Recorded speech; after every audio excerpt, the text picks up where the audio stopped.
Check 1, 2. Thank you.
Well, good morning and welcome to our event today. For those of you who are here for the seminar on timeshare in Hawaii, that was yesterday.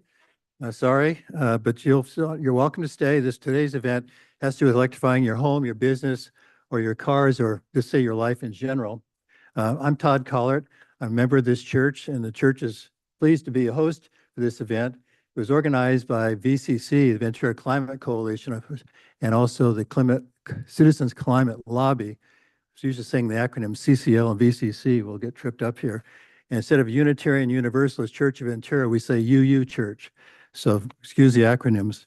The church is one of Unitarian churches in general have principles that the church philosophy and organization revolve around. One of those is to respect and promote the interdependent web of life of all existence, which we are a part. And for that reason, we're particularly proud to be able to host this event here. A prior event like this was held in another UU church in Thousand Oaks. Obviously, with global warming and climate change, electrifying our lives is one way to address that and perhaps, minimize the damage to our lives in the future and the rest of the environment. VCC began in 2021. Its organization primarily focused on actions in the city of Ventura and surrounding area to deal with mitigating climate change and also adapt to it. And we were happy to partner with CCL, who had done this before, and we're they're linked to the west side of the county. So we've partnered very well, I think, and I'll introduce Adrian Conway with that group shortly. Part of my role here is to kind of familiarize yourself with the campus. You've probably been roaming around outside and all the chaos of booths going up. You probably volunteered to set up a canopy here or there and move some chairs. That's all part of the exhibition area. There'll be a few exhibitors in the adjoining hall. This is where all the lectures will take place. And for those of you who feel a little uncomfortable about COVID, we encourage you to sit over in the your right side, where we have open windows, fans, and also air purifiers around. So if you feel free to wear a mask and sit over there, it might feel more comfortable for you. Bathrooms are located in a hallway just behind the sanctuary area here, and also one. Berg Hall is the large meeting room to your left outdoors. That's where lunch will be and refreshments during the day. There's two exhibitors there as well. And as you exit to the rear, there's bathrooms there. So they're available. You just have to find them. The parking lot areas, as you know, is very crowded. Hopefully they'll settle down as all the vehicles have arrived and booths have set up. We've tried to make sure that people coming in and out during the day are parked next door, so you can wander pretty freely without worries about being run over by something, but pay attention nevertheless. So it's busy out there. So while you're here, enjoy yourselves, be curious, ask questions. Volunteers will be wearing a volunteer button like this, and volunteers are supposed to know everything that's going on here except for the technical details. That's another button. If you see a button that says, ask me about solar panels, about heat pumps, about whatever else, those individuals have some direct experience with those kind of aspects of electrification. Also, the vendors are here to be questioned about their product line, their services, and they have a lot of technical expertise to share with you as well.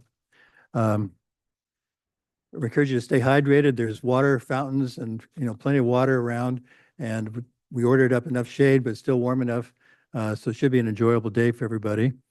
In terms of don'ts, we appreciate you, not smoking inside here or drinking in here. Bring a water flask. You need some water inside here, but do not. It's a sanctuary, so treat it like that. Now let me introduce Adrian Conway, who is going to talk about CCL, Citizens Climate Law.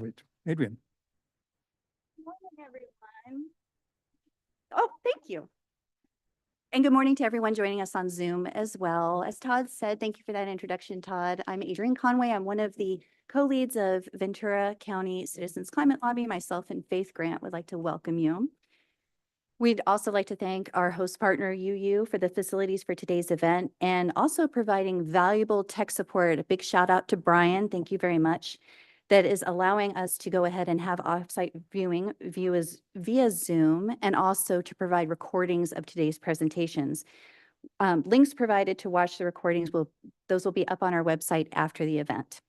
We'd like to thank our sponsors, our partners, and our donors. Without your support, a free community event like this just is not possible. Also, I would be remiss if I did not mention our volunteer steering committee that has been behind the scenes, planning and designing this day every day for the last 6 months. So a special shout out to Fran Lee, Richard Elsley, Terry Wallace, Joanne Cohen, Kathleen Wheeler, Wayne Morgan, Don Price, Todd Collard, and to our new social media intern, Irene. So if you would like to know more about CCL, VCC, or UU, we have booths that are right outside in the parking lot, right in the exhibitors section. Please feel free, step by. We'd love to chat with you about what it is that we're doing, not only locally, but statewide and at the federal level. The origin for this event was that we had been asking our volunteers. We have a chapter that's over 600 members strong in every city representing Ventura County. What matters to you? What do you think we should discuss? What do you think we should bring to the community? And basically what came back to us was we need information on the IRA, the Inflation Reduction Act. We need to know what's available to us. Where do we even start? Where do we begin? We understand that this is a huge piece of legislation with many different components, and the economic benefits as well as the health benefits of transitioning to clean energy solutions for your home or business, that could just be missed. We don't want that. We want everyone who's considering solar panels to understand the process. We want everyone who's thinking about buying an EV vehicle to know what rebates are available. And we want everyone who is wondering, what exactly is an induction cooktop?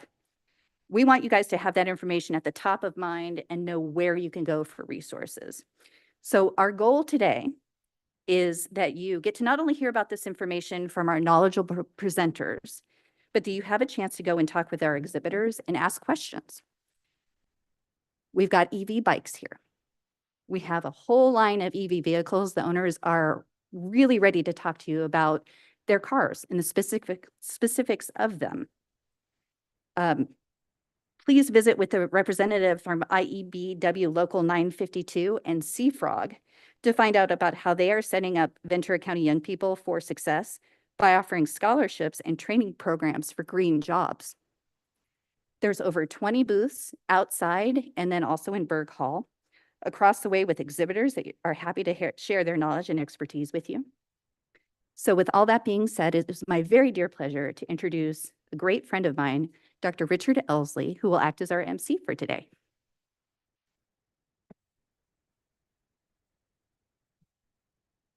Is this on? It's on. Yes.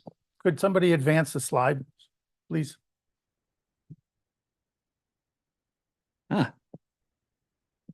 Second problem solved.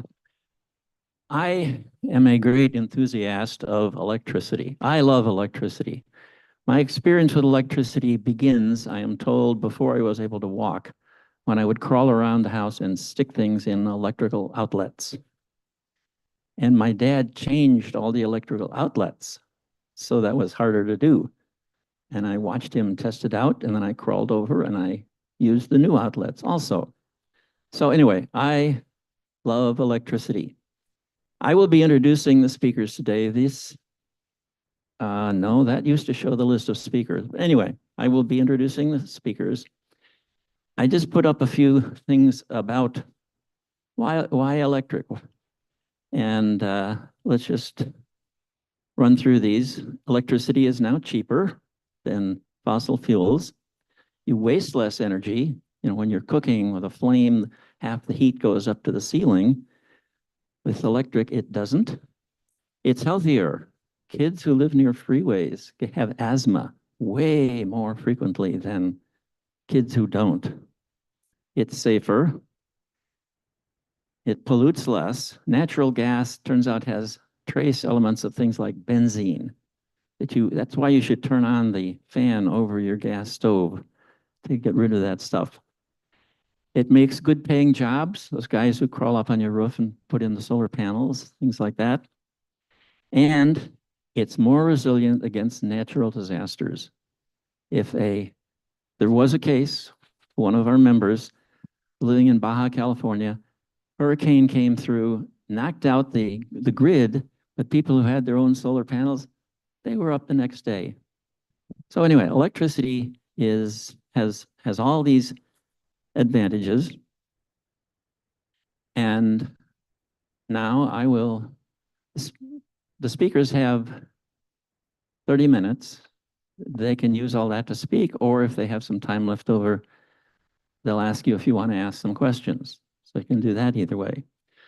All right, our first speaker today is Judy Rachel from Home Energy Performance Pro to give you the general summary of what should you do to figure out what you want to do with your house. Judy. Next slide, please.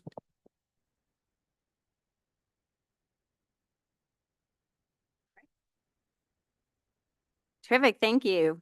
Guess I'm going to lower that for my little shorter stature.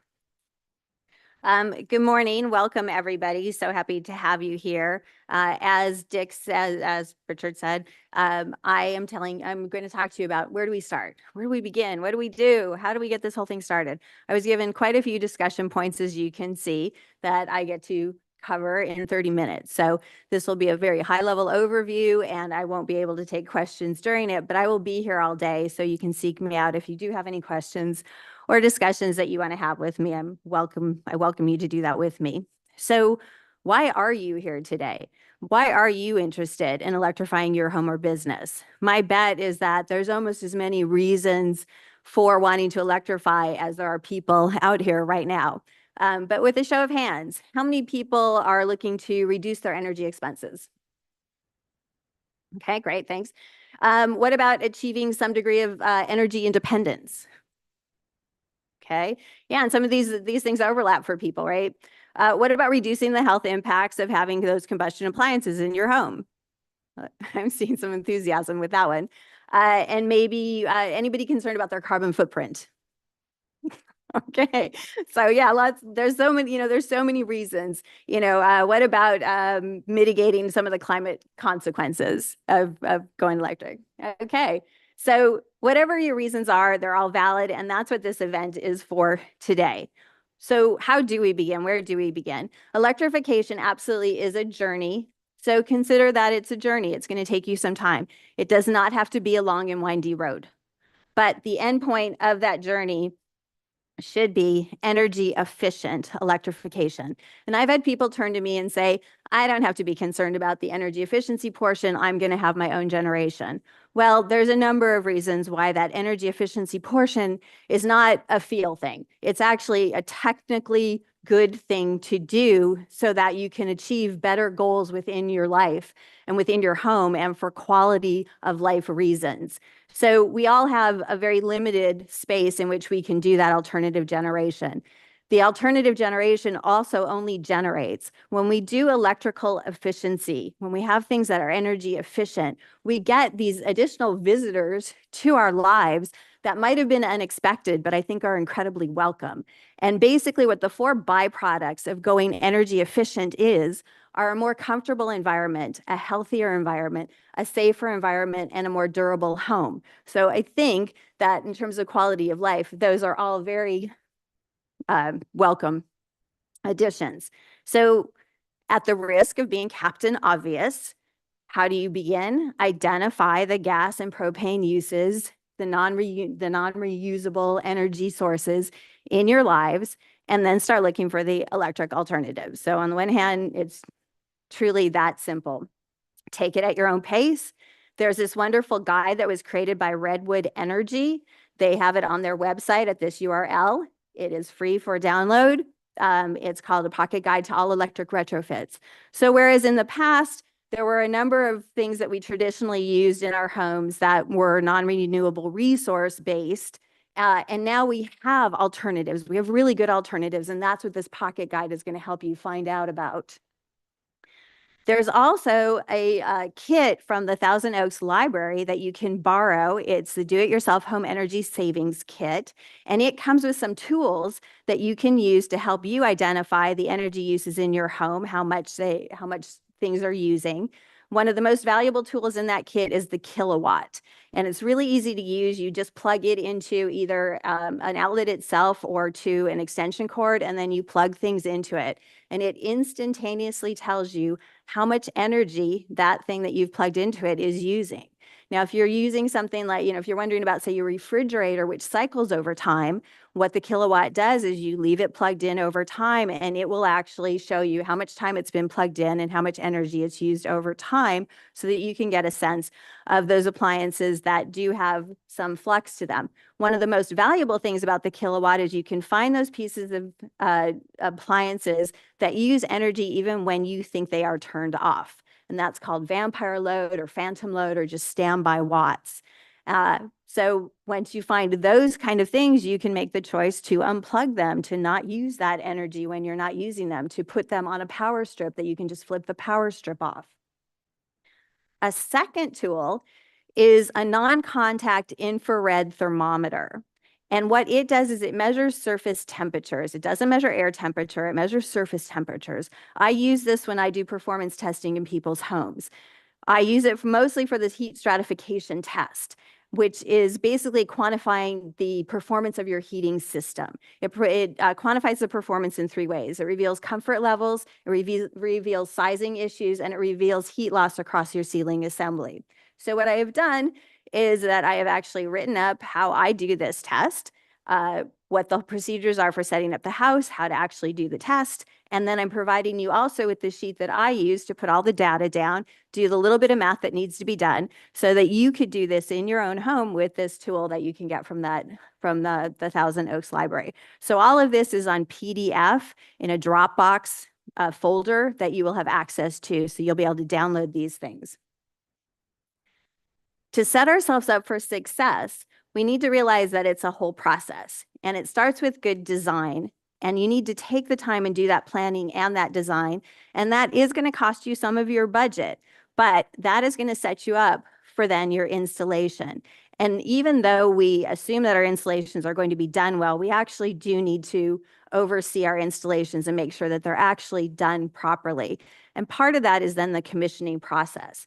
It's commissioning the systems that are installed and performance testing them to make sure that they're actually performing the way that we thought they were supposed to perform. So that should be the job of your contractors, and that's something that we should make sure that our contractors are doing. When we go through that whole process, we end up with lower energy use, which is going to allow us to put on less alternative generation and put on, have a smaller generator or a smaller battery backup, which will run our homes for either longer or be able to run more appliances on our homes when we do these things energy efficiently. We're going to get lower capacity heating and cooling systems. We're going to get greater comfort. We're going to get quieter environments in our homes. The very, very first step is what we call the test in. It's getting to know the building and figure out what's going on in that building, what needs to be done. The business model of a home performance contractor, so a contractor that calls themselves a home performance contractor, has this whole procedure as their business model. It starts with the test in, that energy audit. Once they've gone through your house and done the most thorough inspection that your house will probably ever have, they then generate a report with their findings and the recommendations, giving you a roadmap and the priorities of how to move your house along towards this path of being more energy efficient and electrifying. Once you've chosen your contractor, so even though the home performance contractor will do the test in and will give you that report, you still have the right to shop that report around to other contractors. Of course, the home performance contractor is hoping that you will choose to do the work with them, but it is your choice. But once you've chosen that contractor, that's when the planning and the design begins. Then, of course, we're going to execute and pay attention to those critical details. And then there needs to be that component of what we call the test out, which consists of both the performance testing and the commissioning of any systems. Here's a list of some of the performance tests that need to be done. These are done kind of throughout the whole process. They'll be done at test in to give us a base level reading of what's going on in the house and tell us what's going on in the house so that we can direct the roadmap. They are often used throughout the process to help make sure that the installation is going well, and then they're used for the commissioning and the test out.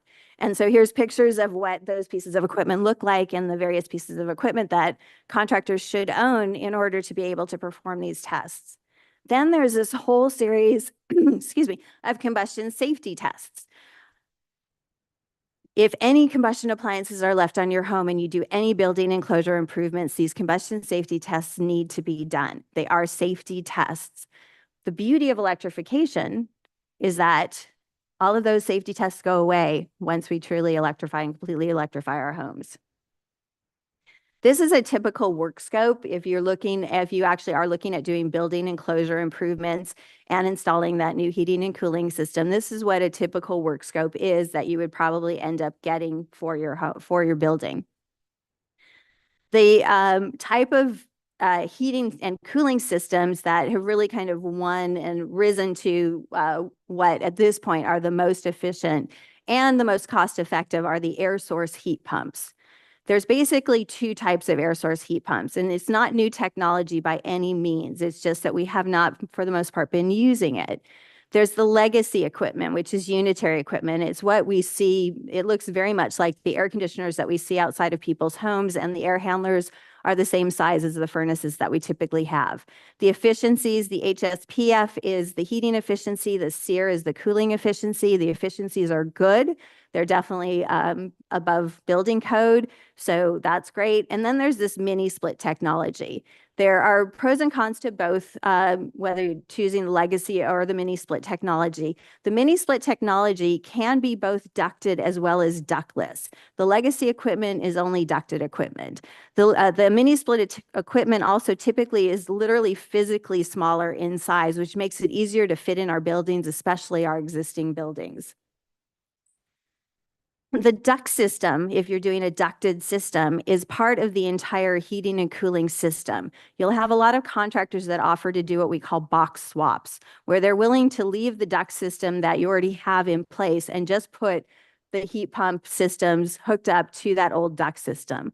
When we test old duct systems, we find that we lose about 50% of a system's capacity in this poorly construct a duct system that's not actually designed for the heating and cooling system that's attached to it. And so I've created just this 3 little scenarios of what the cost differences would be in terms of losing that 50% just through the distribution system when we've now put on this very efficient heating and cooling system, yet we get these losses. Then the second scenario is where many of our ducts are, which is an inhospitable environment up in attics. So when we still need to put our ducts in the attic, we need to keep the ducts tight, we need to keep them short, and we need to bury them in extra insulation. And then we don't have and design them with the heating and cooling capacity systems that we're hooking them up to. And then our losses get greatly reduced. We only get about maybe 15% loss. When we get the ducts into the conditioned space, that's where the magic really happens. Now we don't have duct losses. We still need to have the ducts designed for the capacity of the system. They still need to be tight, but getting them inside the envelope, now we don't have any of those losses, and you're actually getting the capacity of the system delivered to your house to offset your energy uses for that, for the comfort. There is a transition that's coming along that's important for all of you to know about, and it's about the refrigerant. With heat pumps, what's happening is that we're moving energy. We're not actually taking potential energy and creating kinetic energy. We're just moving energy. In moving energy, we need a refrigerant. The refrigerant is the magic fluid that moves that energy. The old refrigerant that we've been using since 2010 had a global warming potential of 2088. This new law is stating that as of January 1st, we cannot put in systems that have refrigerants with a global warming potential of more than 700. So in the next few months, these newer systems should start hitting the market. And so, depending on your mindset, you may want to, even before the January 1st deadline, be looking at a system that's using the newer refrigerants for all the reasons that we talked about earlier, as well as the fact that the R410A, the old refrigerant, is going to become more and more expensive as it becomes more and more rare to be put into the replacement systems. And also parts and components of the old R410A systems are going to be harder and harder to get. And we want a new heating and cooling system to last 20 to 25 years. Another thing that comes up with electrification is, can our electrical panels handle all of this new electrical load? Do we have to get a panel upgrade? And that is incredibly expensive to have to get new service wires and do a panel upgrade. So there's a concept out there called the Watt diet. And what that is looking at your panel and the appliances that you want to put on it and figuring out a way in which you can get all of those appliances into that panel. So once again, Redwood Energy comes to the rescue. They created a spreadsheet that you can download from their website that will help you kind of figure out what appliances you have, what you're using, and figure out, can I keep the panel with the things that I want to be using on it? And there are some amazing, great new devices out there that are these power sharing devices for some of our circuit breakers, where you can hook up your EV to the heat pump clothes dryer that you're using. And so both of those can share the same circuit, so you can't use those at the same time. So when you're drying your clothes during the day, you wouldn't be charging your electric car, you're charging your electric car overnight, and you wouldn't be drying clothes overnight. I'm just going to say it straight out. There is no silver bullet. Get it out of your heads that there is. There is no silver bullet, but there are 1,000 silver BBs. And what those are the critical details that we need to pay attention to in order to achieve our goals of electrifying, of doing it energy efficiency, of having that energy independence. When we pay attention to the proper details, all of this can happen. So with our homes, the most missed opportunity is air sealing our homes. And it's not about the doors and windows. The worst heat loss is across the ceiling assembly. And then the second worst is our floors, especially raised foundation. So this is a picture of a well-sealed top plates in an attic and a diagram of the various locations within an attic where air sealing needs to happen. In the crawl spaces, we need to get to the subfloor and the rim joists, and we need to get a ground source vapor barrier over that dirt soil so that we don't have moisture issues within our homes when we're tightening up our home enclosures. Insulation typically installed is 100% a waste of your money. This is a picture of a home that I was in not even a month ago. It was a very high-end home in Beverly Hills that was being retrofitted.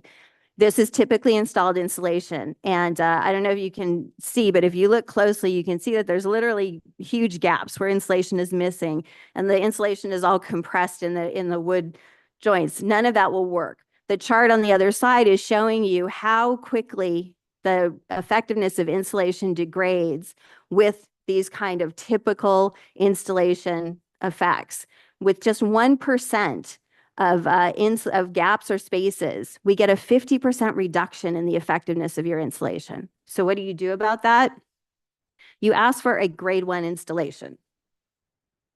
These are well-installed fiberglass bats. You need to actually tell insulation contractors to do their jobs correctly, to do them to the manufacturer's specifications of installation, and that's now called grade 1 installation. So we have a way of telling contractors, I want this done right, so I'm not wasting my money.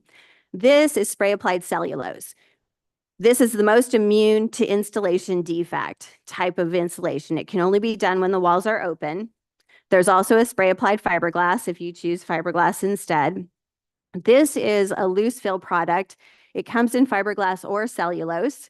It gets blown in and it needs to be densely packed so that it doesn't settle. But it'll go around wires and plumbing and all that other kind of stuff that might be going through our wall studs. So it's also much less prone to installation defect.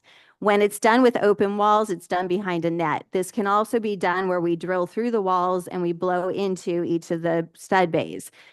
The problem with that is it's very easy to miss stud bays. So you need to ask your insulation contractor, or are they going to look their work over with an infrared camera?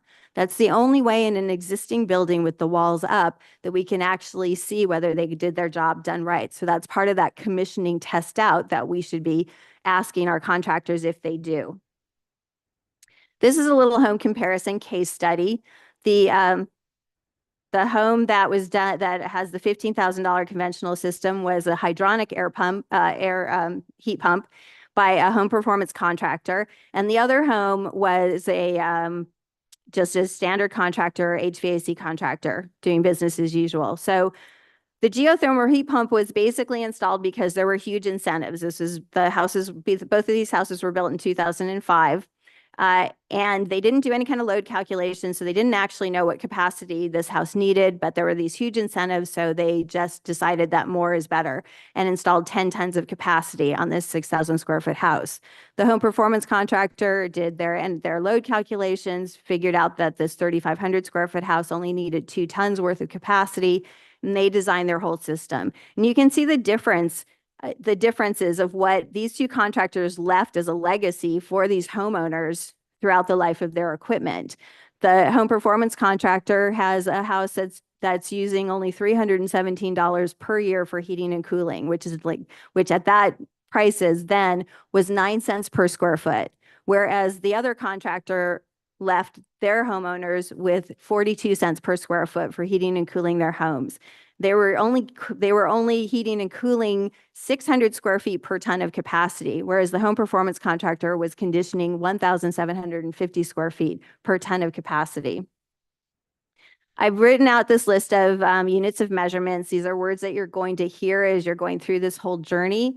It's also on PDF in that Dropbox. Vetting a contractor. Vetting a contractor, you should expect that they have design and performance metrics, which they should be willing to share, and that they should be willing to actually put into their work scopes.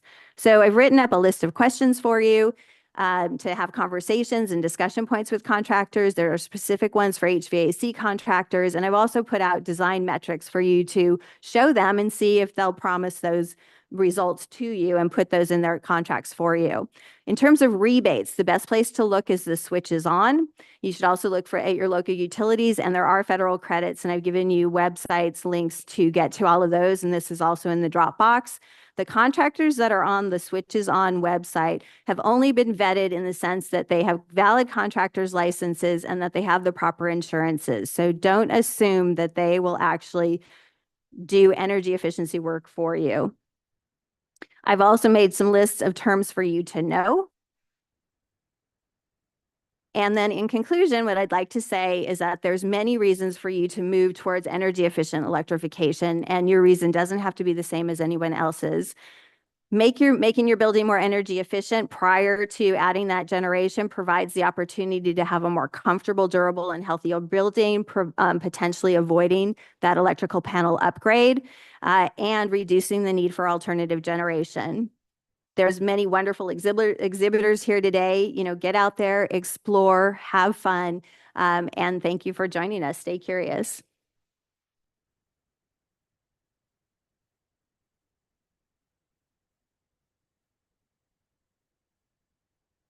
Yes, we have some time for questions. I couldn't tell from this thing. It looked like I went over. So Question. I'm here for questions. Yes. Anybody have a question? So we'll get a mic to you. Simple question. Can you please just repeat the website where we can get all of this on PDF? It's different websites. And so somebody through the organization putting it on should be providing the Dropbox link. So there's a Dropbox links, and all of those things are on different PDFs that you'll be able to view online and or download, which will give you those different URLs. Redwoodenergy.net is one of the main ones for the that retrofit guide, and also for the watt diet calculator. And then the switch is on, I think it's the switcheson.org, but all of that is on PDF for you. Okay. Okay. Oh, good. Thank you. I see a question over here.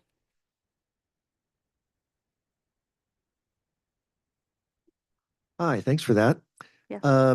Do you think that the typical house from several decades ago should deal with its building envelope first? And I'm talking about windows and wall insulation before they start doing electrification? I do believe that doing the envelope is really the key to being able to become more energy efficient, and making the entire envelope more efficient itself, that enclosure more efficient, gives you those other welcome guests, right? So that's what gives you all of those additional byproducts and benefits. And particularly, and actually I'm going to say it's not particularly our older buildings, but yes, our older buildings for sure. But even newer buildings have plenty of opportunity for improvement. We're still not paying attention to the right details during the construction process that our houses are really getting to where they could be.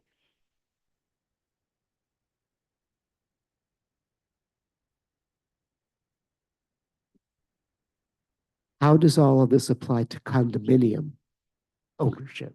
To condominium, so at least with ownership, you have choices that you can make, and even in townhouses, condominiums, and just HOA neighborhoods, you do have to deal with some of the things with HOA, but a lot of this stuff is done from the inside, which you do, have control over. Our renters definitely have more of a problem, but if you at least own the property, you could look at your insulation. You can install a better system. I'm working with a townhouse owner right now who did have to argue with the HOA to get the outside unit moved to a different location, and eventually got approval. So now the entire complex is going to have that opportunity as well. There are some battles whenever we have any kind of HOA. Yeah.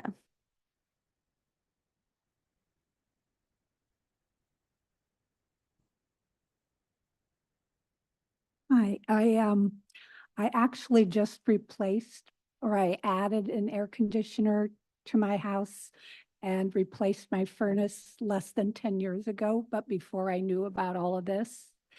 So I'm just wondering, what's the best strategy? I mean, I have solar panels, I have a battery, so I'm on my way, but would it make sense to just wait until it's time to replace them, or do you think there's a bigger benefit to going ahead and replacing them while they're still pretty new? Because I think they are more energy efficient than what you had units. prior. Yeah.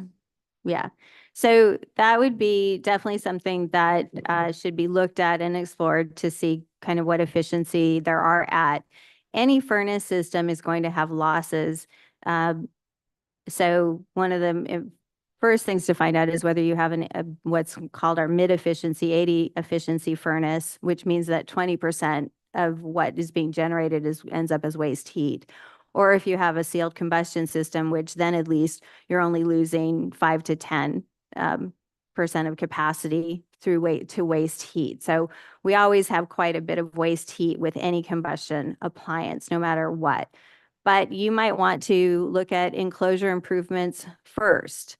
And since you've spent the money already on the heating and cooling system, and once you've kind of decided what you're doing with your enclosure, then go and have the load calculation done to see just how much that current system installed is oversized. And in all probability, it is quite oversized for your enclosure.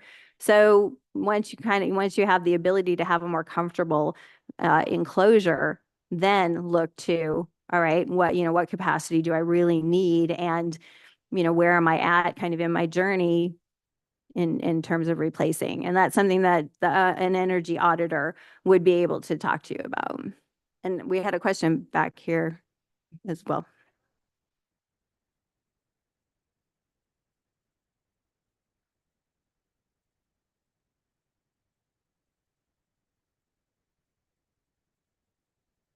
Oh, okay. I have a business in the Ventura River bed, which has a lot of, it's perfect. It's like paradise for temperature and summer and winter. Maybe about 30 days a year max when it's a little cold or a little warm. I brought there were 2 contractors I wanted to look at the heat pumps, and the 2 contractors, the only 2 recommended by 3C REN and CEC, way over, over proposed what I should do, like 3 heat pumps in the different spaces. And they didn't seem to take any account of the passive solar, and the passive heating and cooling that are part of the design of these 100-year-old buildings. So I might have missed that earlier, but it seems like the main thing. And when I brought an engineer out, he said, just provide each workstation with a little space heater and a fan, and everybody will be very comfortable, and you save many thousands of dollars. Do you have any comment on that? My only comment is that depending on how many workstations you have, those little electric heaters use about 1,500 watts minimum each, which is a lot of energy to heat, each individual person. That does add up. So even though the cost of those little heaters is way less, your energy cost is going to increase and would be more than if you did get some good systems in. You really need somebody who's going to do a load calculation on your buildings to see what the actual capacity is and where and how you're losing your heating and cooling energy from those buildings. I have a question. The new refrigerant that you're going to have to switch to after the beginning of next year, will that make the system less efficient thermally? No. No, it's the exact same technology. We're moving the energy, and it's the same exact refrigerant cycle that moves energy. So the systems won't become any less efficient. Yeah. They will just have less global warming potential, which I would like them to be even lower, but at this point we're still trying to invent those. Thank you. Thank you very much, Judy. There was a lot of information there, wasn't there? I have done most of those things to my house, and typically my electric bill and my gas bill are both about $5 a month now.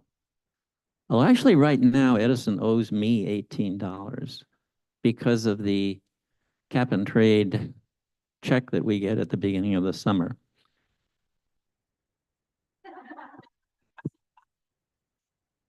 Oh, there's an honest company. All right. Our next talk is from Edison, Dave Intner. is going to talk about those specific appliances and other things that you can then put in your house. Dave?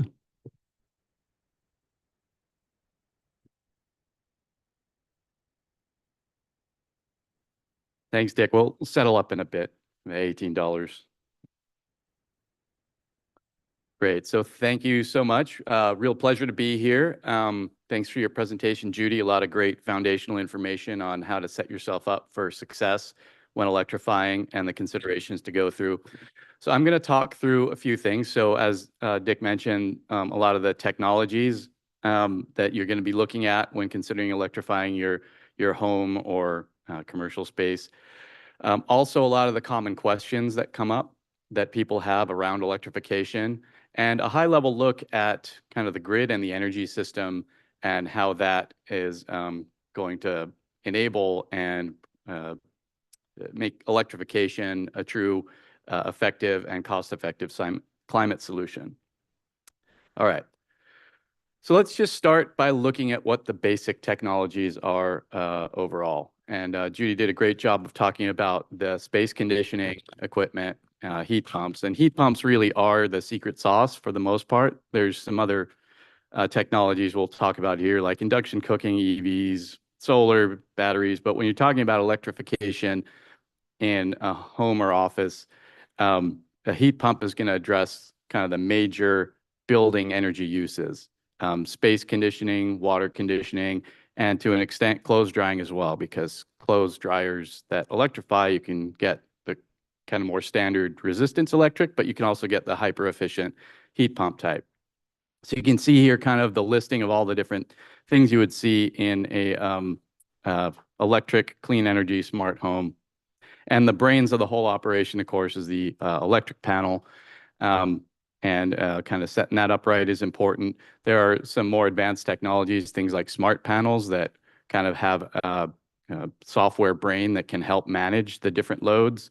And that can be a real great solution for integrating some of these technologies, but you can electrify just fine with a standard electric panel, whether that's 200 amps if you have the capacity or upgrading to that, or as we talked about earlier with the pocket guide, there's opportunities to do electrification, even if you still are keeping with the 100 amp panel. So they asked us also to mention some of the other uses in the home. So just a quick slide to talk about some of the lawn and garden equipment type of end uses. There's battery-powered lawn equipment. There's a number of benefits to those, and there's plenty of options by dozens and dozens of manufacturers. First and foremost, the environmental impact, right? Not having to use those fossil fuels reduces carbon and contributes to cleaner air overall. Lower operating costs because there's reduced fuel and maintenance expenses. Fewer moving parts means less wear and tear.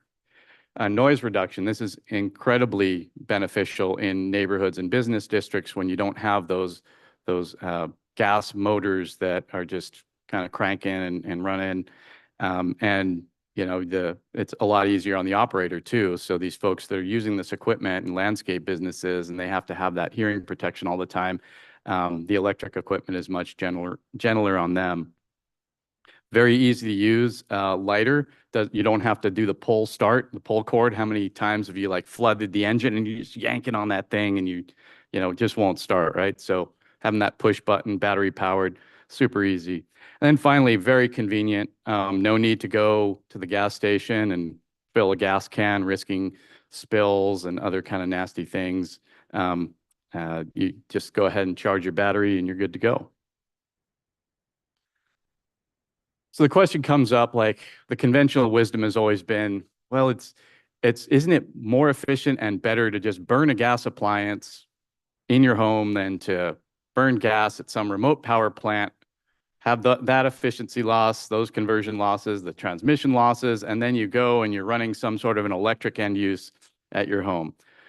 So there's two reasons that that's no longer really the conventional wisdom. So the first thing is the state's tremendous progress towards a clean energy grid overall, where close to 60% carbon neutral energy. That's both renewables, large hydro, and nuclear, which we still have some of on the grid. Prior to about 2010, yeah, I mean, predominantly we were mostly a fossil fuel grid, some hydro, some nuclear, but the vast majority was fossil fuel. That's diminished significantly as solar has become increasingly cost competitive. Wind is right there in the mix as well. Continuing to have hydro be a major contributor as well.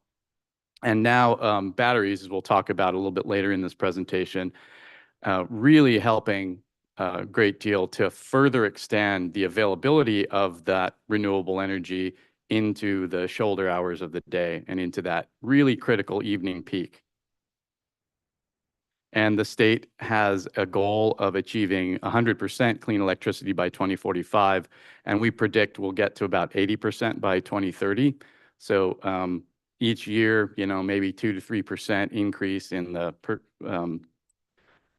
penetration of renewables. And of course, the Clean Power Alliance is out there, and if you're in the Clean Power Alliance territory, you can opt in to the 100% green rate today, right? As a voluntary thing. So this chart is a lot. I know it's it's a bit of an eye chart, but let me just explain. It's an important concept. I'm going to break it down for you. It's what's called a Sankey diagram. The Department of Energy puts these out every year. The left-hand side is where all of our energy comes from. So this is the entire U.S. energy economy in one snapshot. The left-hand side is the sources of energy, the supply of energy. In the middle is where all that energy flows through. So we have the electric generation. Much of that goes to residential, commercial, and industrial end uses. We have the transportation piece, largely served, obviously, by petroleum because of internal combustion vehicles. But increasingly, we're seeing more of that electric generation come in there. And the goal is to bring a significant portion of that. We're already at roughly 25% of new car sales in California are EV as of the beginning of this year. So we're seeing that market penetration in the state really starting to take hold. But of course, we have all these existing cars, so it's still not as big a percentage. Now, the key thing I want to point out is that in a fossil fuel based energy economy, which the bottom three of the bottom four boxes are fossil fuel, but additional one's combustion there. The two boxes here on the end, the light gray and the dark gray. So that light gray box is how much energy we waste in the form of heat in getting the stuff done we need to manufacture our stuff, to move our cars around, to heat and cool our homes, all of that. The dark gray box is the useful work, the useful stuff that we burn energy with, that we expend energy to do. So by electrifying, we are doing two things. We're becoming very efficient, so we're reducing that gray box by efficiency. We're also reducing the amount of useful work because heat pumps and induction and other electric vehicles, all of these technologies are radically more efficient than their traditional counterparts. So electrification helps us shrink both boxes. And of course, when we go to renewable sources of electricity, it further shrinks that gray box. And of course, all the carbon that's associated with the burning of those fossil fuels goes down as well. So how do we shrink those boxes? These technologies we're talking about, heat pumps, induction cooking, electric vehicles, extremely efficient relative to what we're traditionally used to in our homes. Heat pumps, basically, as Judy explained, use that refrigerant loop to move heat from one place to another. Because you're not converting a fuel from one form of energy, a chemical energy, into another form of energy, heat, you are just using that refrigerant loop like a sponge, using a compressor that makes that refrigerant hot, and then an evaporator that makes it expand and cool down. Depending on where you are doing the heating and cooling part, you're moving heat from one place to another. So when it gets really cold, it absorbs heat. You move it through that loop, and then you run a fan over it, it rejects the heat. So either you're rejecting the heat inside when you're in heating mode, or you're rejecting the heat outside when you're in cooling mode, right? So you think of that refrigerant as a sponge that contracts and releases to move that heat from one place to another. That takes, on average, 1 unit of energy to get 3 units of useful work, useful conditioning heat energy, if that makes sense. So that's really the magic there. That same technology applies to water heaters. So heat pump water heaters allow you to use that refrigerant loop heat pump process to heat water. So it's rejecting the heat into that body of water, that tank of water, and then providing a little bit of cooling into whatever space you have it in. So that could be your pantry, it could be your garage, wherever. So there's a little side benefit to that as well. Gas furnaces and electric resistance top out at, 90% efficiency range. And that's when you have the kind of higher efficiency condensing models. The standard ones are in that 80% range that Judy mentioned earlier. What about cooking? So gas stoves are roughly 40% efficient. Most of the heat energy goes around the pan and up into the space around you. So that's why they recommend, go outside and grill when it's hot, so you're not adding heat to your kitchen. You just kind of have to remove with your air conditioning, right? Electric resistance, so the kind of the glow coil type of, the old, awful, electric stoves that maybe you knew growing up. In some cases, those are about 74% efficient. So still a lot more efficient, but not very responsive. Those coils would stay hot for a long time. The kind of ceramic cooktops that have the all glass and are still electric resistance perform a little bit better in terms of that overall cooking experience, but still, in that 70+% efficiency range. Induction, however, they use a whole different process than electric resistance. They create a magnetic field that directly excites the molecules in the pan. So the pan itself becomes the cooking vessel, the cooking element, and it puts the heat directly into the food. So they are around 90% efficient. And if you go out to the SCE booth outside, there's a small induction cook plate that'll show you kind of how quickly it boils water. It's amazing. And it's being operated right now off of Kent Bullard's Cybertruck. So thanks, Kent, for driving that up and letting us use that as an example. So this will kind of build a little bit on what Judy talked about earlier, but what considerations come into play when electrifying my home or business, and what resources are there to support? So there are a number of factors that are going to affect the cost when you're considering retrofitting. New construction's a bit more straightforward because you can plan it all in, you can avoid the gas infrastructure altogether. So there's a huge cost savings in new construction when electrifying because you're eliminating the cost of an entire utility that you don't need. So retrofit gets a little bit more complicated because everyone's circumstances are a bit more unique. So one question is the available space for the equipment. If you have a really tight water heater closet and that heat pump water heater, maybe it's a little bigger, it's got it's higher because it's got the compressor on top, it's got the insulated tank that may be a little bit larger than your existing unit. So is it going to fit? Do you have to make modifications that could affect things? Existing panel capacity, that's going to be a factor. How far is your electric panel to your appliance locations? Is it just really close by, or are you going to have to run a whole bunch of long conduits to your different end uses, which will add cost? Contractor availability will affect the kinds of bids you see and how familiar those contractors are. Are you paying for their learning curve? Do they perceive risk because they're not as familiar? The timing is important. If you plan ahead and you say that you're doing one electrification project and you go ahead and install some of the infrastructure so you're ready when you're going to be changing out the next device, that can really help. If your water heater fails and you don't have an outlet nearby that you can plug that water heater into to change to electric, you're going to need to, in a emergency situation where you have no hot water, try to find a plumber and an electrician and time all of those things and deal with the permits and all that. So that can really complicate and frustrate your experience there.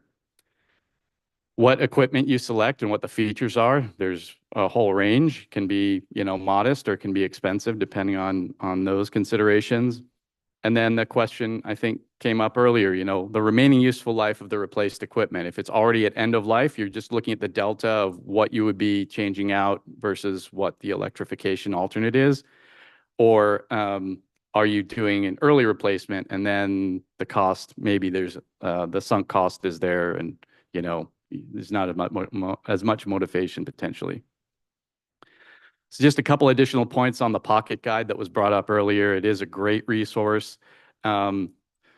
Considering things like load sharing devices that allow you to set a priority. So if you are cooking, let's say you have your stove and your electric vehicle charger sharing an outlet so that you're maximizing the capacity in your panel.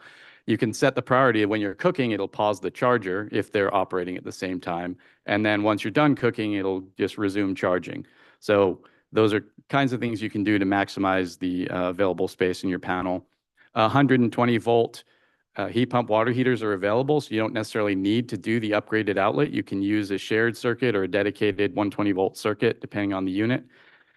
They're also now on the market. It just came out, 120 volt induction stove that has an onboard battery that charges, that gives you the boost that you need if you need to draw more power than would ordinarily come from the 120 volt outlet.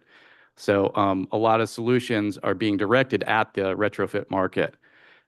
So that's real important. And then, of course, the real magic part of Judy's talk was improving envelope efficiency will help you reduce that HVAC size, and maybe that allows you to downsize what would ordinarily be recommended for your compressor. That could save some panel capacity as well because you're right-sizing your equipment for the actual load that home is going to see.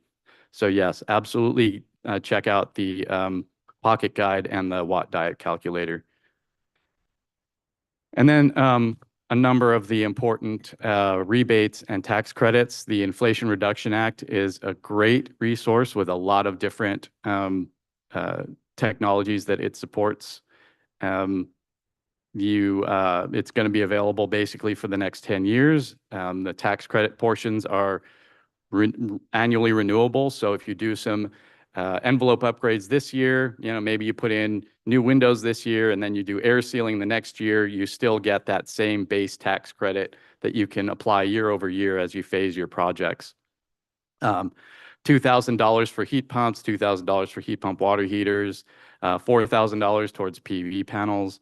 So a lot of really great resources there. And I'll give you a great link to kind of look at your specific what you might qualify for based on your income levels, how you can calculate that. There's a great resource for that.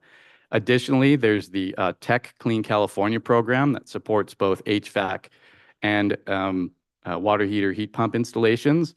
That's available through the best portal, again, is the Switches On. And they'll be getting a new round of funding this fall sometime. I don't know the exact date, but keep an eye out for that, because those are very good incentives, and they can also help support the electrical infrastructure needed to support a 240 volt installation as well. So that's the Switches On webpage. Again, help you find contractors, help you find the different rebates for the technologies you're looking at, and just general information about electrification that helps to support that. So switcheson.org. And then Rewiring America has a terrific calculator where you can enter your address, income level, home square footage, et cetera, and it will kind of break down by topic area what types of technologies you may qualify for. And then, yeah, there's going to be some rebate programs coming through the state associated with the IRA. The date hasn't been set yet. They're going to be administered through the California Energy Commission, but that should be coming toward the end of this year, beginning of next. And Rewiring America has some info on that as well. Okay, so question sometimes comes up too about resiliency. Isn't it better to have multiple fuels serving my house in case there is a power outage? And certainly areas like Ventura and other areas close to the wildland urban interface have some recent history with outages related to the impacts of climate change. Edison as a company and all the utilities in California have really worked tremendously hard in the last 5 and 6 years to address the grid vulnerabilities and invested billions of dollars in what we call grid hardening. So this is putting in things like fire-resistant poles, covered conductor that won't allow an ignition if a branch falls across, so that that branch vegetation doesn't make contact with the actual conductor itself.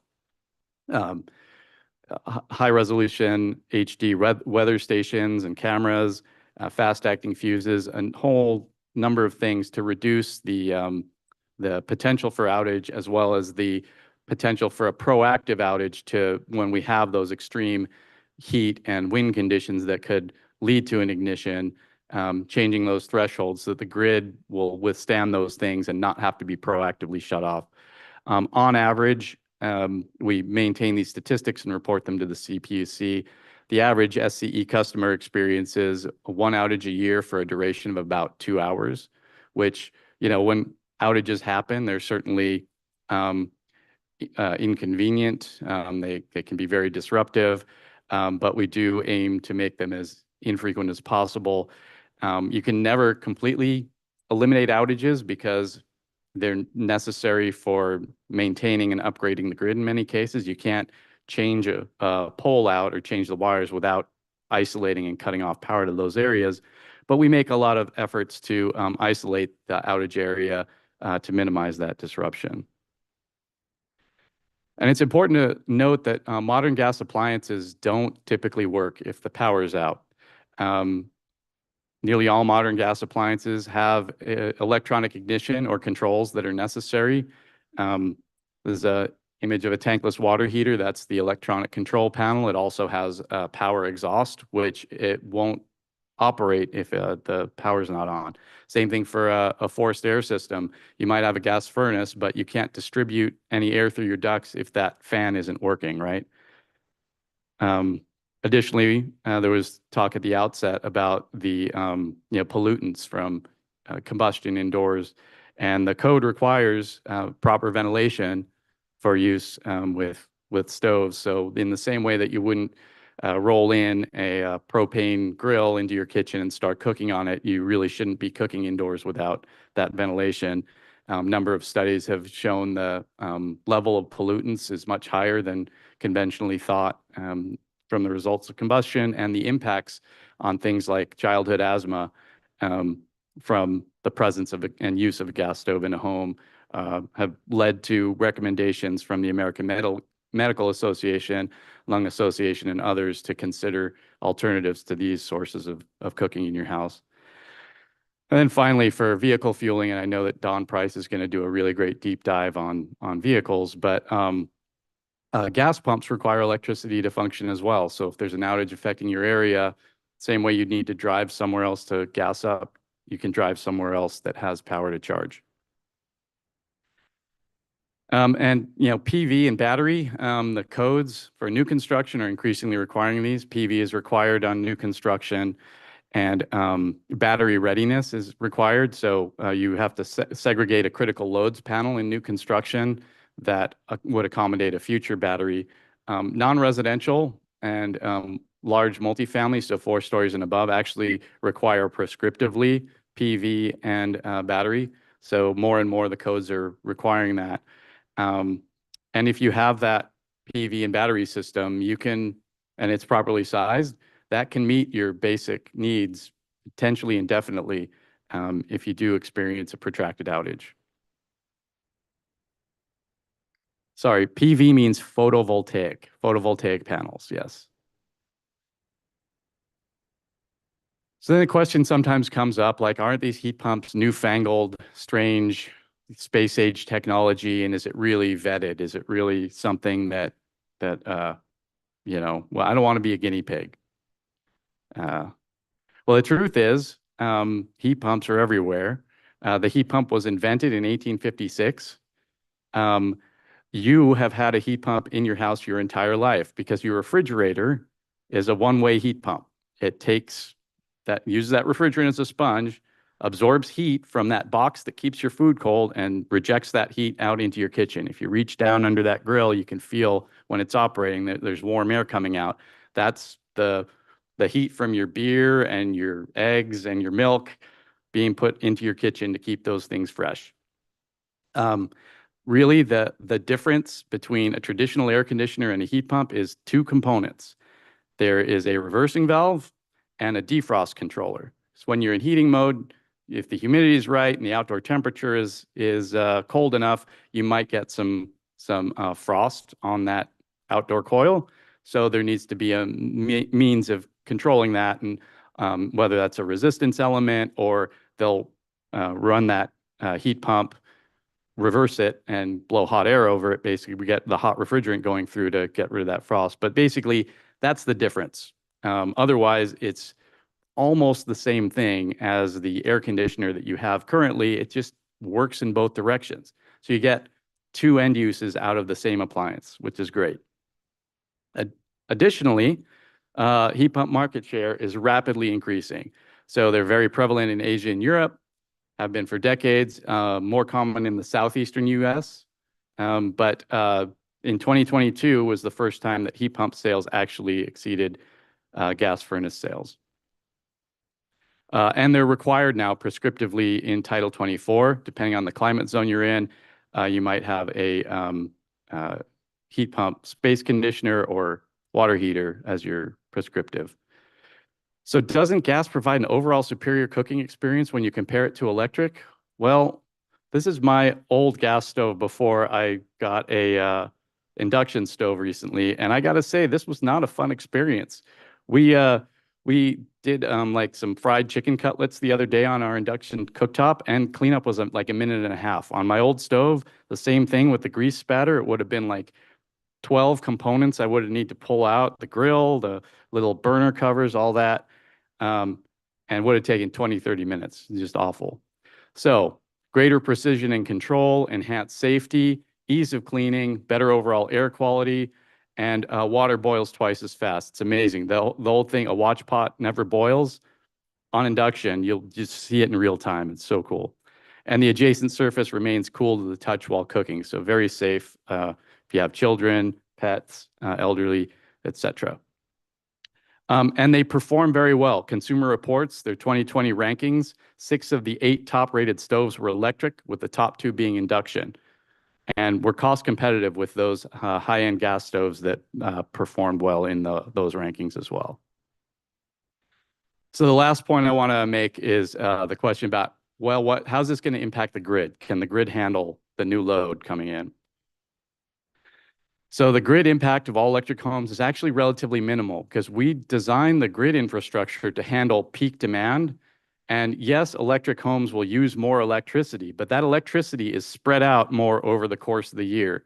This is a look at peak load on a transformer in 2 different neighborhoods. One was a mixed fuel and one was a comparable all-electric neighborhood with solar photovoltaic. You can see that and this is a annual 12-month look, and you can see there's a much more steady kind of demand peak with the all-electric that's comparable or a little bit less to what the summer, where that air conditioning is really driving the peaks. And the peaks are very similar because that air conditioning load is very dominant between the mixed fuel and the all-electric. So the infrastructure doesn't change a huge amount at the grid level. And then batteries on the grid are becoming a very important piece. We touched on this earlier, and I think the next presentation is going to talk about deploying batteries at the home level and solar. But the light green area is where batteries are starting to really bring that abundant solar that's available during the day and bring that into the evening and significantly reduce the need for fossil fuels later into the day, even when the sun's not shining. The first time, April 16th of this year, we had batteries actually be the predominant source of production on the grid for the first time ever. So they were producing more electricity to supply the grid than natural gas. So that was a first. So even though the sun was down, solar energy was the predominant source of energy on the grid. So we're doing a lot of advanced forecasting to ensure that the grid is ready, looking at areas where, like transit corridors, where we know there's going to be a lot of fleet electrification to make sure the grid is ready for these things when they come, and understanding what neighborhoods have the most capacity and targeting those neighborhoods that are most constrained. So there's a cyclical forecast that we're doing that's being proactive to ensure that the grid's going to be ready to accommodate that. Just going to leave you with a couple of links. So SCE.com has workshops that do deeper dives into this topic. Energy Code ACE helps with the code elements of this. And then 3C REN is a great local organization for connecting to resources, contractors, et cetera, as well as the slides I provided earlier that you'll have in the PDF for Switches On and Rewiring America. So thank you for your attention, and yeah.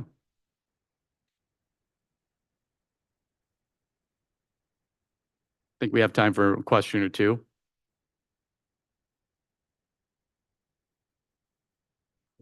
Hi, this is actually for the organizers. I'm looking at my program and the resources are showing the names of the resources, but not the actual website. So I'm wondering, where can we find that?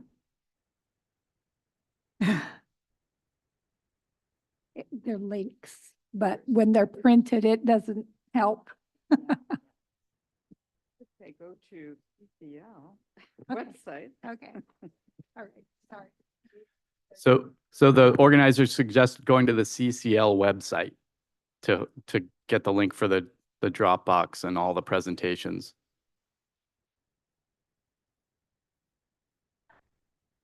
There's a question over here too. Yeah, just go to the CCL website.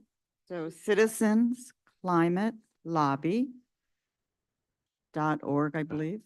And we'll have the videos of the talks. We'll have all the resources with the links so that you won't have to search around for them. And then there'll also be copies of the slides provided so you can go over everything.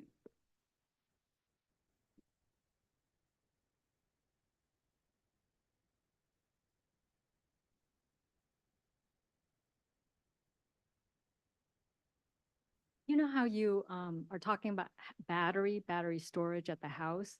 So like with most battery, it tends to, over time, it tends to not be as efficient and stuff like that. So these battery panels that you're putting into your home, how long do they normally last?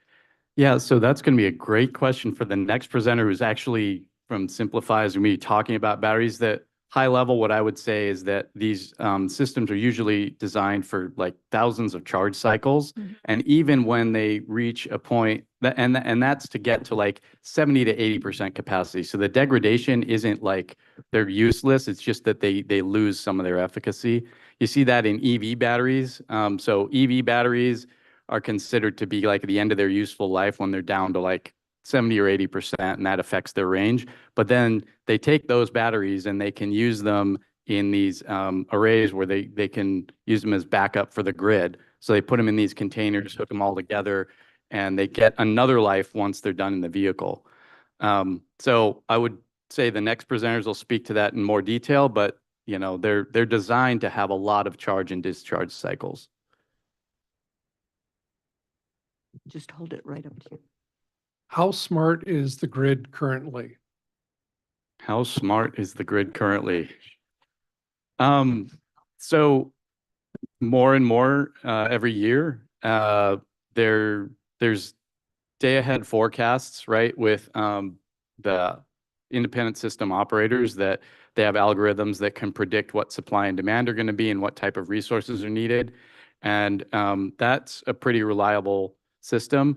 There's going to be more technology that interacts with these different appliances, because there's huge opportunity for demand response signals. When we have some programs now that will you know, like your smart thermostat program. There's a utility signal that says, hey, we need people to reduce usage, and it automatically will tell your thermostat, if you're enrolled in that program, you know, change the set point by 4 degrees. You hardly notice it, but you get thousands of people doing that, and it actually has a pretty big impact for the grid. The same thing is coming into effect for water heaters. So telling water heaters, electric water heaters, heat pump water heaters, just avoid charging or heating the water during these like 4 to 9 p.m. periods. So those types of controls are getting there. There's already that for lighting, for thermostats, and more as we electrify is going to have the opportunity to do that. Battery systems have that capability. So it's just a matter of getting more programs in place and more customers signed up to do that. Question in the back.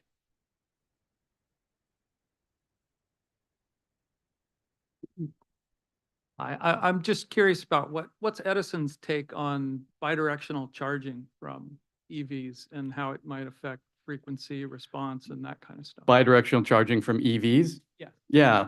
So we have a pilot that's looking at the potential and the technologies and the controls and the types of things you're talking about where there would be different, very technical, like modulation and voltage and all that kind of thing. I'm not an engineer myself, so I couldn't speak to those elements of it, but I can say that leveraging those types of distributed energy resources to provide that grid stability.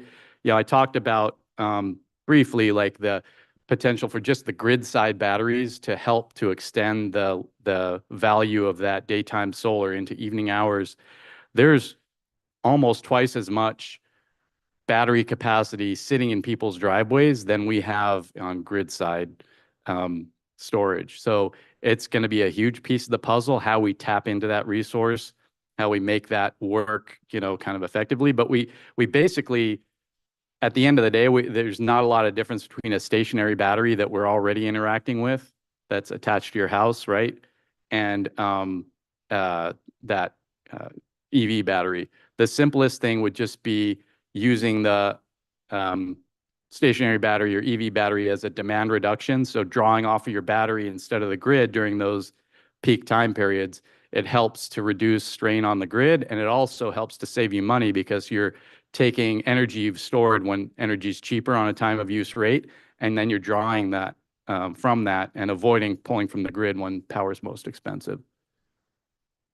Yeah. Great. Thank you so much.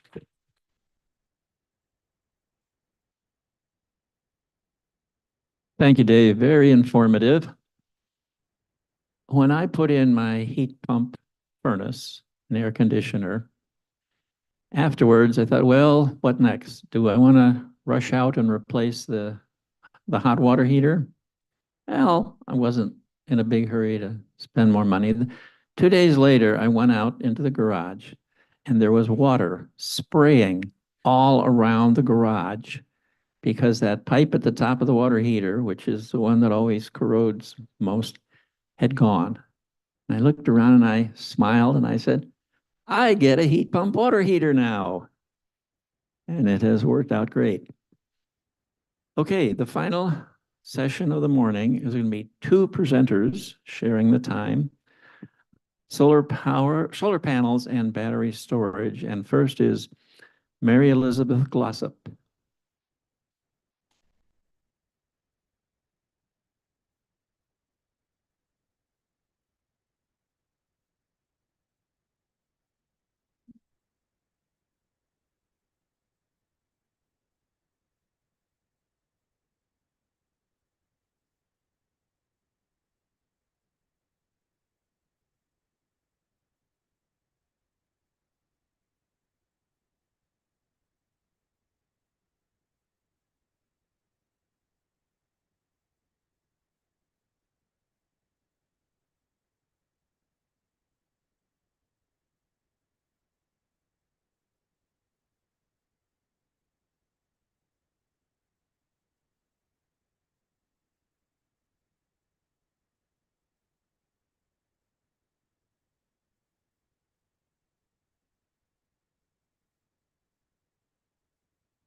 just going to switch it. I can go from here.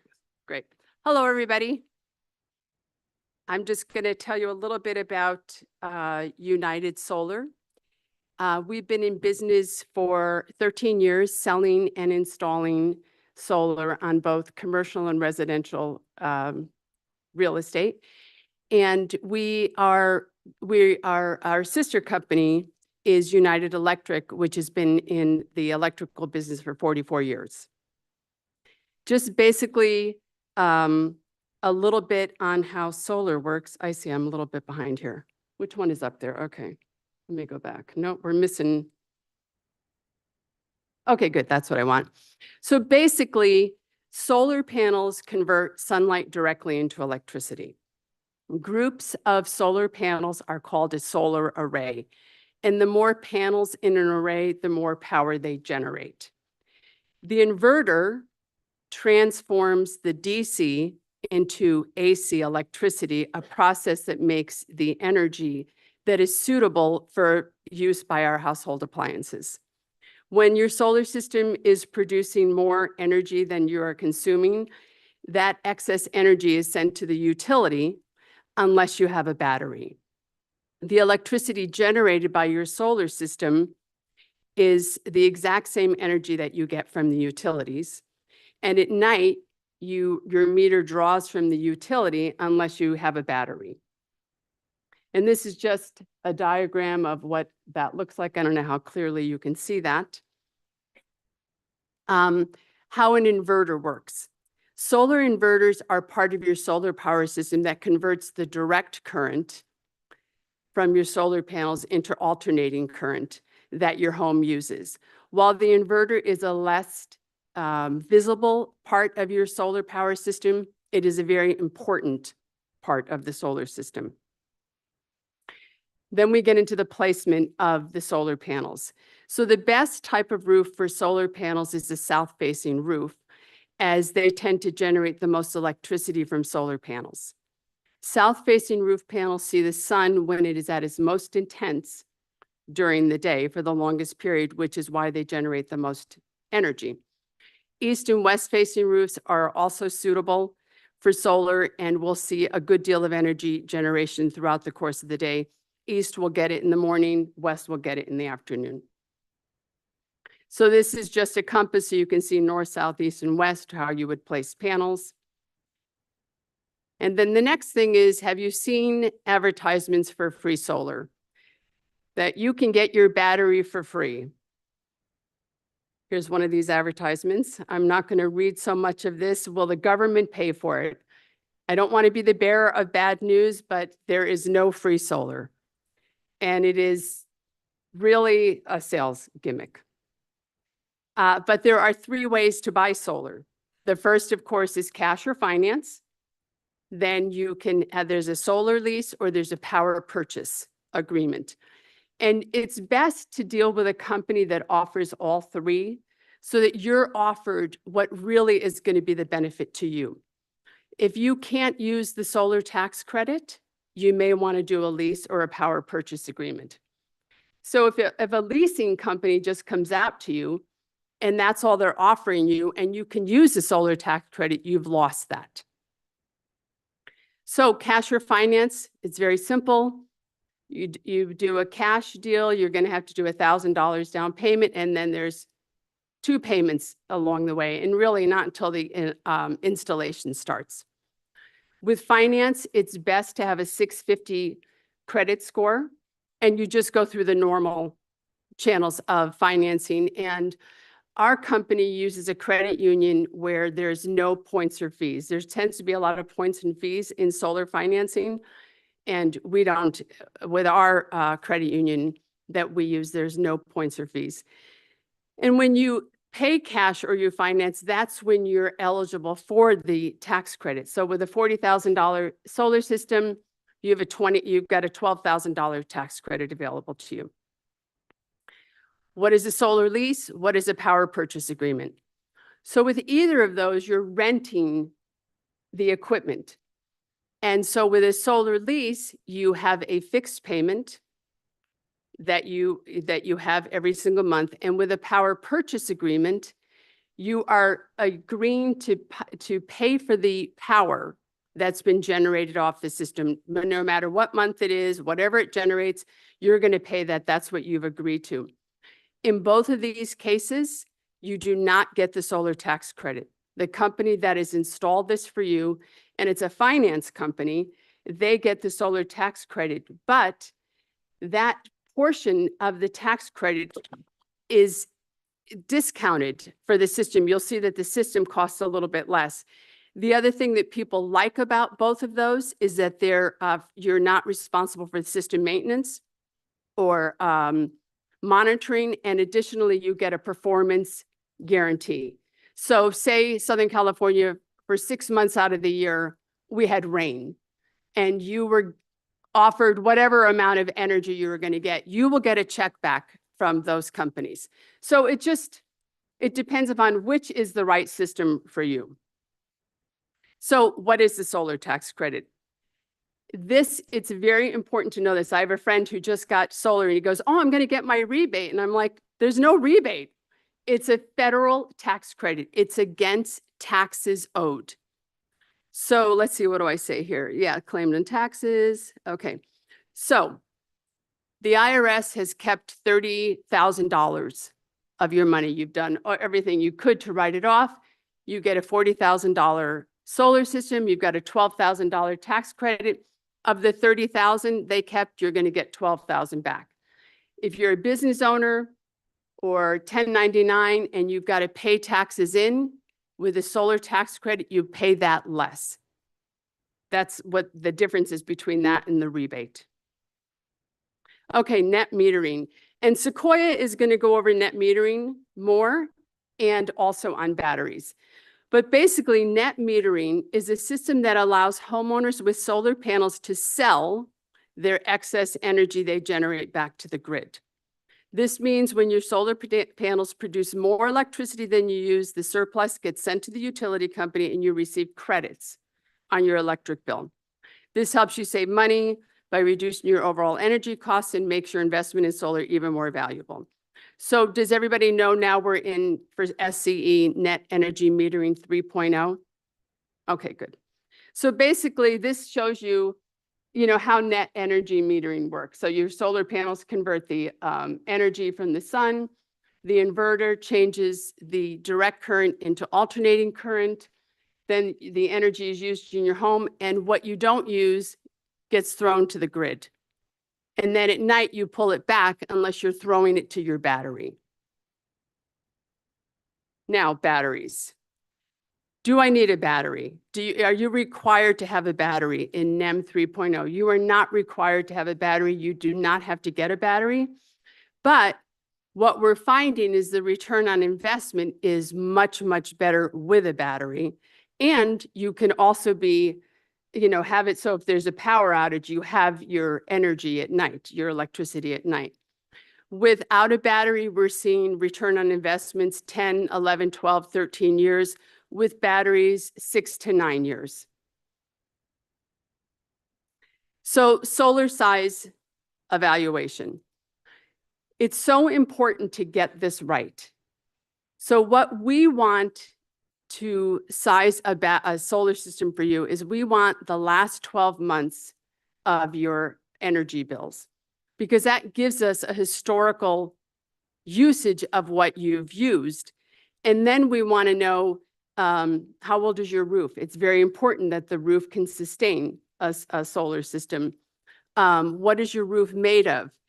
What future changes are you making? Are more people moving in the house? Are people leaving the house? Are you getting an electric vehicle? Are you going to go all electric? I have somebody right now that, he was like, I don't know if I want to do solar. He's building a pool. He's getting an electric pool heater. He's now doing solar because of the electric pool heater. So we want to know all of that so that we can get the right size system for you. Some people do not care about their SCE bill. They want to go green. That's all they care about. Where other people, we want to know, why do you want solar? Do you want to get rid of your SCE bill? What is driving you so that we can get the right size system for you? because you only want to buy solar once. That's most important. And then the next steps, you've all decided to buy solar from me. Thank you so much. I have the booth right outside. So what happens when you've decided you want to go with solar? We need to know, again, what's going on with your roof, and we need to know, can your electric panel handle this, or do you need to get an upgraded panel? And if you do get an upgraded panel, you do get the 30% tax credit on that as well. So we've done all that, and my guys come out and they are now going to look and see, did I do a good job? Your roof is fine. What's going on with your electric panel? Measurements are done, and then they go back and we do design and plans. Once the design and plans are done, then it goes to permitting. And depending upon where you live, permits can be 4 to 8 weeks. I live in Santa Clarita. I have 2 deals going right now, and it's been a lot longer than that. It just depends upon what's going on, but we get the permits. We get the okay, we've got the permits in our hands. The next day, we have the equipment delivered, and installation can start that day or the next day. And it's usually 1 to 3 days, usually 1 to 2. We just did a deal in Camarillo, and they had 3 batteries. That was a 3-day installation. And then we call for inspection, and the inspector comes out, everything is all good to go. And then we apply for PTO, which is permission to operate. So that's the paperwork we do on our end that we send to SCE, and then they will turn on your solar system and get it going. And I think, what to consider when getting solar. So really you want to think about, do you want to get a battery? And that's something we go over and talk about. What is your intention? Are you looking to get rid of SCE, like I said, or you just don't care? Which most people want to get rid of the SCE bill. That's what I have found. The tax credit is remaining till 2032. And you just have to look over what the plans are for California, which you guys have heard a lot about that today. We are going electric. A lot of people are getting electric vehicles, and new homeowners are looking for solar. They want that in their homes. And I think that is the end for me. Yes. And so Sequoia is going to come up, and she will go over more of the batteries and NEM 3.0.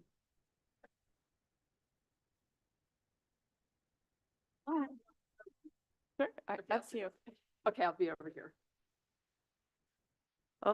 Oh, you got to switch us. Oh.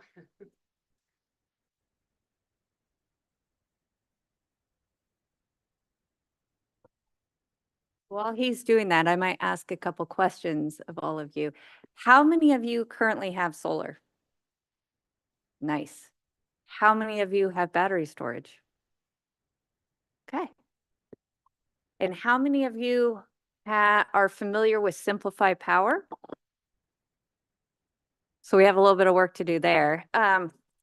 So I'll talk a little bit about our company founding, because I think it's pretty impressive that we have a lithium battery storage manufacturer is based right here in Ventura County. We've been here for 12 years. So it's pretty amazing.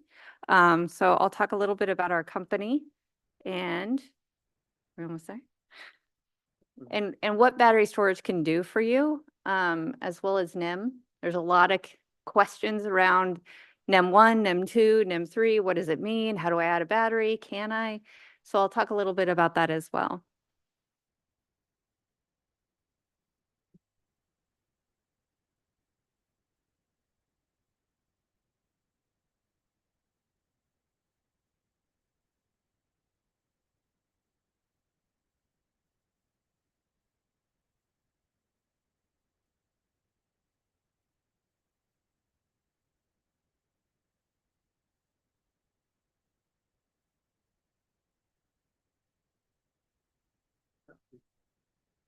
All right.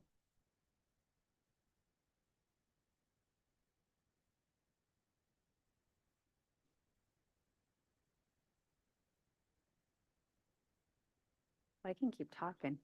I'll just keep talking. So my name is Sequoia Cross.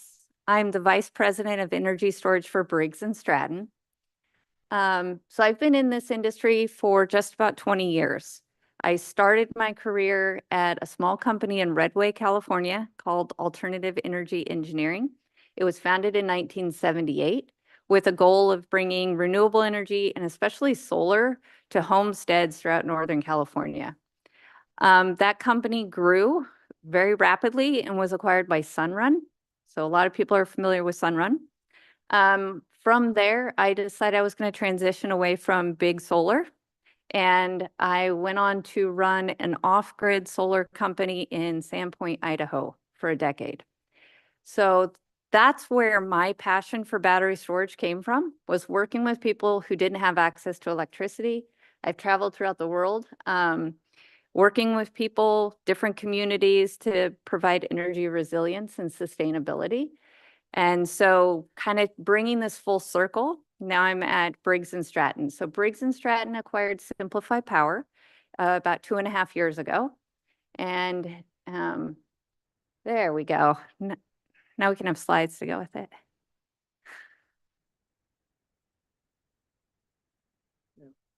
All right.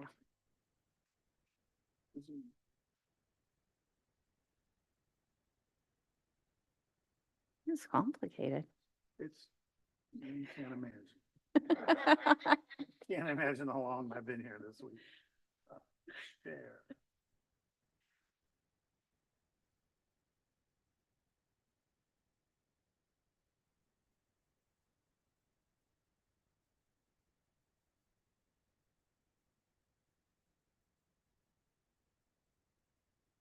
All right, awesome. Thank you. Thanks.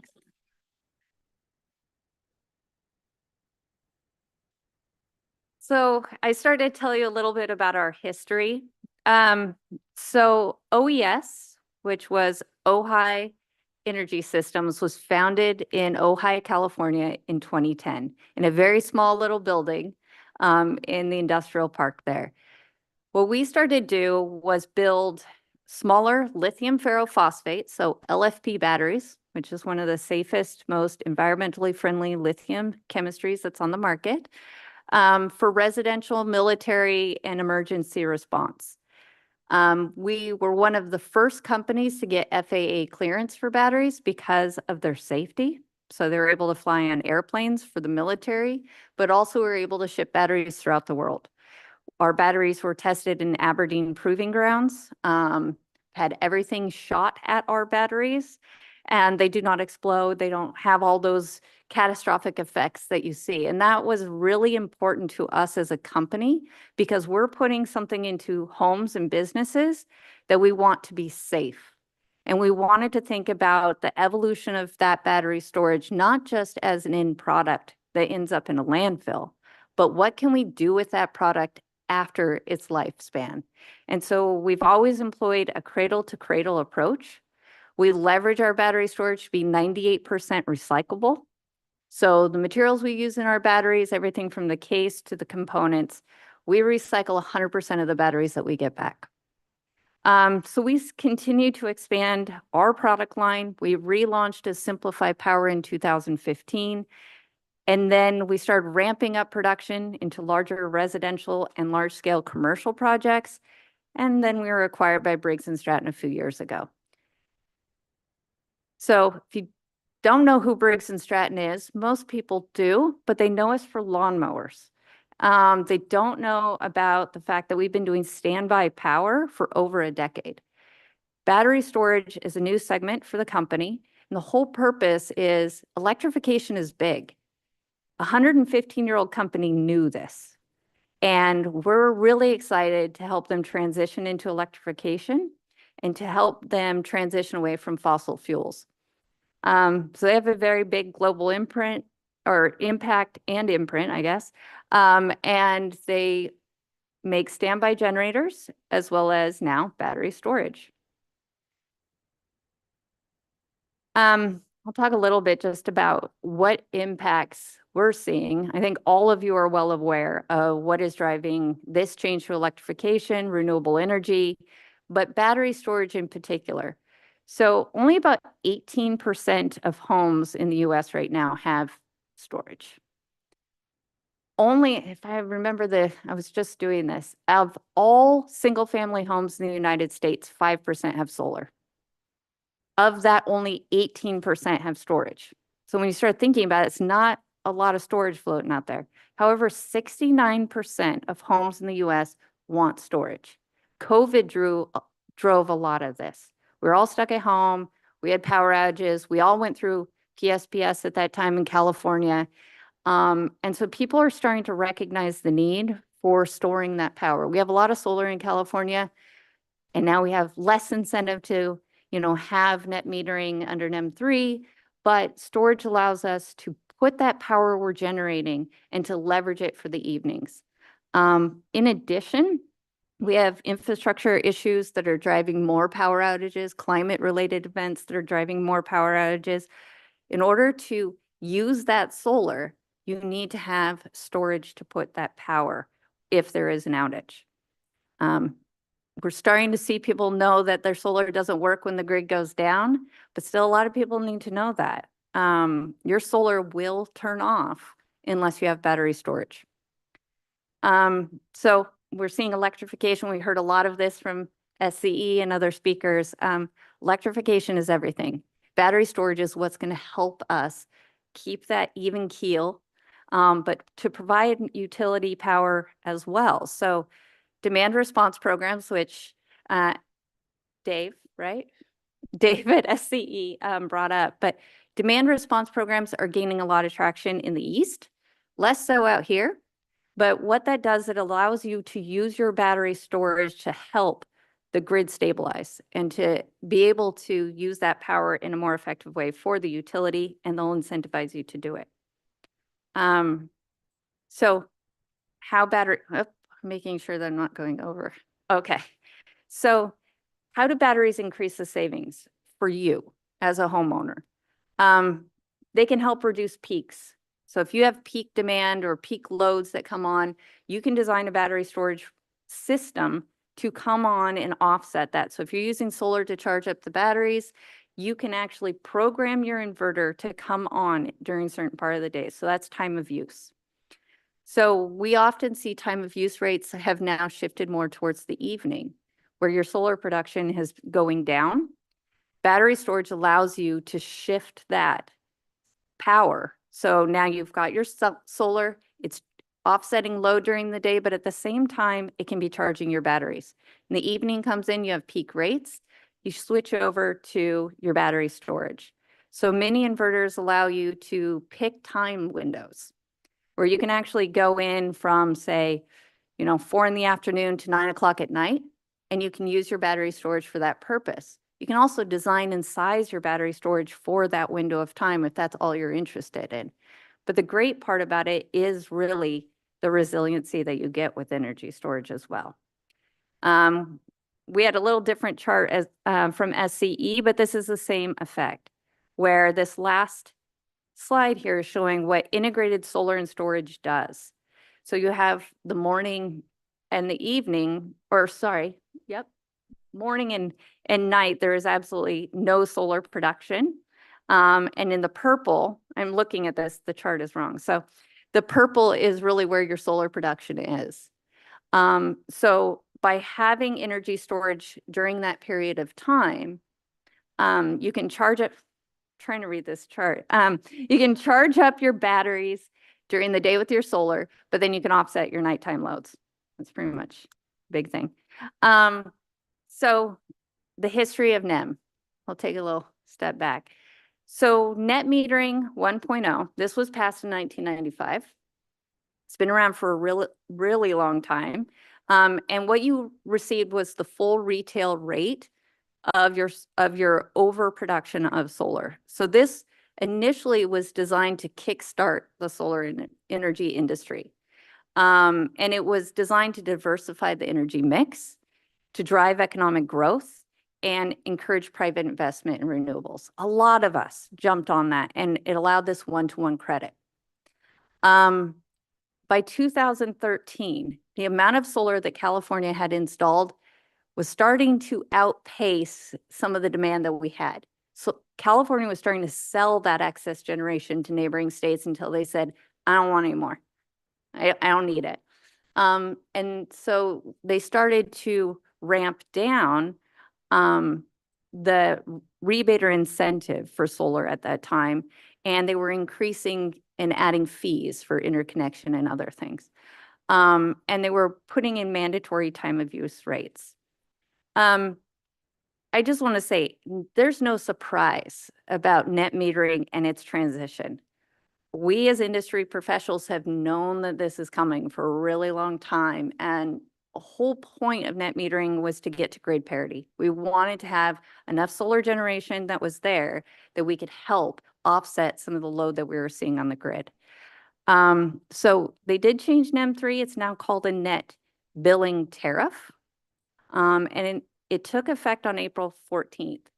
So a lot of people were, April 14th was a big day in 2023. A lot of solar installers were pulling permits like crazy because if they could get your permit in before that time, you would still be able to have your install done through the balance of the year. But it did change the focus from payback to energy resilience as well. And part of this is we need to have energy storage. It's an important part of this equation because it allows us to stabilize the grid. It allows us to reduce some of this duck curve is what we all talk about it as, but it really stabilizes some of these voltage fluctuations that you start getting when it's just solar, peak solar. So battery storage in demand response can also help facilitate outages in commercial solar and storage. It can also help whole communities to be more resilient. We're working on a project with PG&E, our neighbor utility up north, but we're putting in 700 battery storage systems to help with some of the fire mitigation that they've had. So I talked about battery chemistry. I just got the 5-minute mark, so I'm gonna bust right along. So lithium ferrophosphate, LFP. You'll see this a lot on battery spec sheets. It's important to understand your battery, understand what you're installing or having installed. The most common chemistry that you will see in like an EV is NMC or some form of cobalt-based chemistry. There is transition over into lithium ferrophosphate. But the reason I bring this up is most cobalt-based chemistries require some form of cooling or a mechanism of extinguishing. So I talked about it a little bit earlier. Batteries have had everything shot at them. They don't go into thermal runaway. They don't explode or catch on fire. That's the difference. The cobalt is the chemistry within those batteries that's most volatile. And when you see some of these issues around EVs or other, scooters in New York, it's typically because of low-cost batteries that are not well manufactured and have some form of cobalt-based chemistry. Now, there are companies out there that do use cobalt-based chemistries, and they're phenomenal at what they can do. The reason why they're so great for EVs is because they can discharge really fast and provide a lot of power very quickly. So that's why they use them in power tools and EVs. Lithium ferrophosphate has very long duration. So to answer the question you had earlier, how long do these batteries last? So we can get somewhere in the range of 10, we'll start at the bottom, 4,500 cycles to 10,000 cycles. So a cycle is how many times you charge and discharge a battery.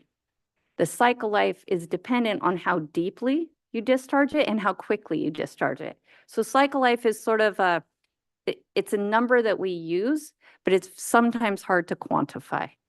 Most batteries are going to last you between 10 and 27 years. And to that effect, all of those equations, cycle life, lifespan, you're still going to have somewhere between 70 and 80% of that battery's original capacity. So it's not totally dead. It's just we as manufacturers set a limit for how much degradation will happen in a battery over its lifespan within what we call its usable life. Solar panels do the same thing. So all solar panels, they're going to guarantee you a certain amount of production with a certain amount of degradation over a period of time, and batteries are no different. And the last thing I will talk about is permitting and code. It's not a really exciting thing, but for homeowners, it's really important to understand the products you're putting in your home. And it's important to understand the safety testing, especially with batteries that they have gone through. So UL 9540 is a standard that all stationary power systems, stationary battery systems need to adhere to, that ensures the safety. It's gone through stringent fire safety testing where we actually take batteries and try to catch them on fire to see what happens. So all of this goes into a report. So if you're looking at battery storage products, it's important to make sure that it has a UL 9540 and it's gone through UL 9540A testing. Again, because of our safety, our batteries are one of the only batteries that can be installed in residences in New York City. If you've seen the news, they're very concerned about battery storage because of all the e-scooters that have had issues. And if you want to learn more about battery storage, since we only had 15 minutes, we do have one of our batteries in the booth. We'd love to show it to you and be happy to answer any additional. Oh, I still have 1 minute. Okay. So Briggs and Stratton manufactures our newest battery, which is really cool. I love it. It's out in the booth. So this stack that you see here in the middle, that's 20 kilowatt hours. Why does that matter? Because most codes and standards keep you to a 20 kilowatt hour limit. But this whole battery system can be installed in about 5 minutes. So 20 kilowatt hours in 5 minutes. There's no cables, no switches. It's really fast, so we'd love to show it to you. All right, thank you.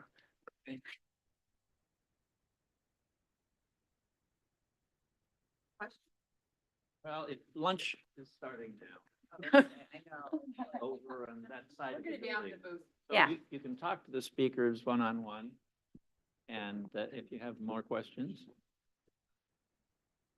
Hello. Okay, you can talk to the speakers offline. Lunch is over there. How about one more applause for all the speakers today?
Hello, everyone. If I could have your attention, this hallway right here leads to the exhibitors. All the presenters that presented so far have booths set up outside.